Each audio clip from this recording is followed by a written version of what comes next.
Look, I told y'all guys that it's not as complicated as so many people make this whole cultural phenomena of all these different brands seeming to turn off their original audiences. We get so caught up in the external because, and by external, I mean some like contributing factor that is the primary blame. People point to ESG, they point to all these other different things. And really, the reason why I think people do that is because, not to say that it's not a thing, it's more so because they look at their enemies, unfortunately, as far more, they give them too much intellectual credit, meaning that they look at it like it has to be a grand scheme as to why they're doing this. Well, my argument has been simply this: because I know how these corporate entities operate. These guys are coming in a little younger than I am, my age and a little younger than I am, having grown up on really been impacted by all of this social justice sort of nonsense. They're getting in positions of power within these organizations, within these companies, and they are giving bad information. They actually think they're doing the right thing. They actually think this is, and they're feeding bad information to the actual shot callers. And that's what's really the primary thing that is attributing to what it is, the landscape it is that we have. They're just a bunch of brainlets. Treat them as such. Stop acting like they just are all ever so smart and they're doing this with some like grand puppet sort of scheme. No, it's just that they are ideologically, socially obsessed weirdos, and they are now in positions of power within these companies. This is how you wreck a company. All that I talk about economically, this is the VP of marketing for Bud Light. You know what's going on with Bud Light right now, and they're getting a little pushback. I'm not a drinker. I don't drink at all any sort of beer, so it's not like I am just sort of, I don't know, so emotionally attached to this whole subject matter. But it is a lesson, certainly economically, for, let's say, aspiring business owners of what not to do and why I tell you not to do it. But listen to this woman here. I'm a businesswoman. I had a really clear job to do when I took over Bud Light. And it was, this brand is in decline. It's been in decline for a really long time.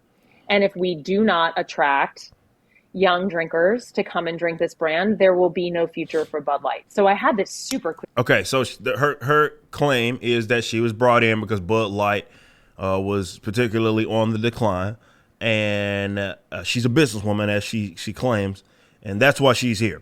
And she's trying to, I guess, correct course. Clear mandate. It's like we need to evolve and elevate this incredibly iconic brand. And what I brought to that was a belief in, okay, what does evolve and elevate mean? It means inclusivity. It means shifting the tone. It means having a campaign that's truly inclusive and feels lighter and brighter and different and appeals to women and to men. And representation is at sort of the heart of evolution. You've got to see people who reflect you in the work. And we had this hangover. I mean, Bud Light had been kind of a brand of fratty, kind of out of touch humor. And it was really important that we had another approach. All right, when she says it's probably out of touch humor, I'm thinking she's, I guess, referring to Bud Light commercials that were, and what their appeal was, that was made, let's say, in the 90s and maybe even 2000s, that, of course, wouldn't be made today because they're too chicken crap to do it. But see, this is the thing. You're dealing with the same exact, reminds me so much of the comic book industry, where you have these types that go in there and they're like, well, we have to modernize everything, and we're trying to change, and we are willing to push away our primary audience. So even let's assume that there is a decline. I don't know how steep that decline was for Bud Light, but let's just assume that that is the case. You still have a core demographic that is actually carrying your company to where at least is able to sustain itself. That's not to say that you don't make any changes. That's not to say that you just continue to go in decline. I can totally empathize with the idea of, or understand why business is like, okay, our numbers things are shifting. Maybe it's some sort of significant economic shift, and we want to make sure that we are not being having such an archaic model. I totally understand that. But what so many modern companies have done is said, okay, in order to try to get these young folk, which again, I think they over. Yeah, I do understand that when it comes to a lot of this alphabet stuff, for sure, that like my generation versus this generation is like, yeah, there's a lot more, let's say, of them identifying as such.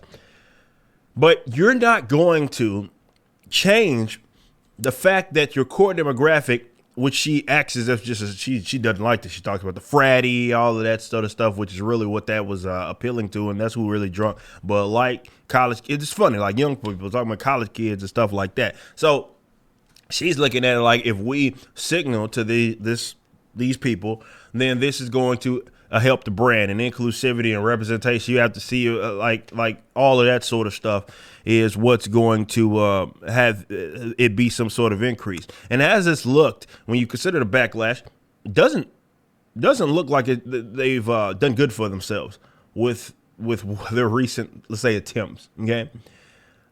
They're it's funny you say out of touch humor when they are themselves out of touch. You see, these types look at brands as if you have to live up to support them. It's not that they have to convince you as a buyer, purchaser, customer. They look at it like you need to be living up to our standards. So I'm going to put my own personal views in here, and we're going to put this stuff out there. And if you are a good person, moral person, according to them, then you would, of course, go support it. And so if you don't, there's something wrong with you, you bigot.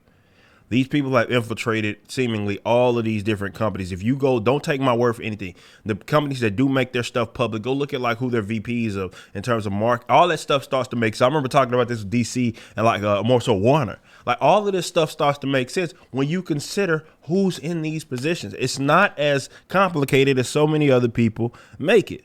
Now, I do believe that this opens an opportunity for so many people in various different alternative sort of companies to really come through and present themselves as a legitimate competitor, because they are doing themselves in by hiring these weirdos who really don't care about the bottom line. And maybe and I told y'all about like Twitter and Instagram and I guess TikTok and all that, and how it's such a tricky thing to read. Social media, and this is going to be my final point on this, and this is proof. Social media is not as cut and dry as so many people make it. They look at views, they look at likes, and they confuse that with a willing paying customer.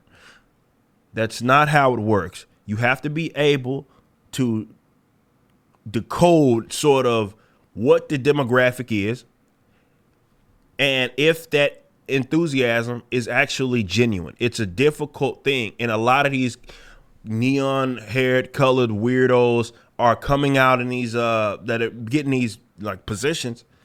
They think that that's the marketing, right? It's like, hey, if we appeal to these people, we're getting all these likes, this is going to equal more sales, this is going to equal more customers. And it's not like that. Maybe that demographic of people doesn't even have they don't even have capital. Maybe they don't genuinely like this. Maybe they are also, let's say, obsessed with the ideological stuff, and they just want another troop. They just want another a brand to kind of peddle their nonsense, so they kind of fake support it, like, hey, we've claimed another one. But when it comes to genuine enthusiasm, meaning that they're going to reach into their own pockets, lining up to go support a company, that's not who it is that they are. And as a businessman or businesswoman, you have to be able, if you're in a position of power, to understand that. And that's what so many companies, even individuals, just regular, even independent people, still confuse. And I told y'all this whole like internet social media thing, you keep confusing it for what it's not and thinking that it's something that it is not. And you trick yourself into believing that you may have more support than what it is that you actually have.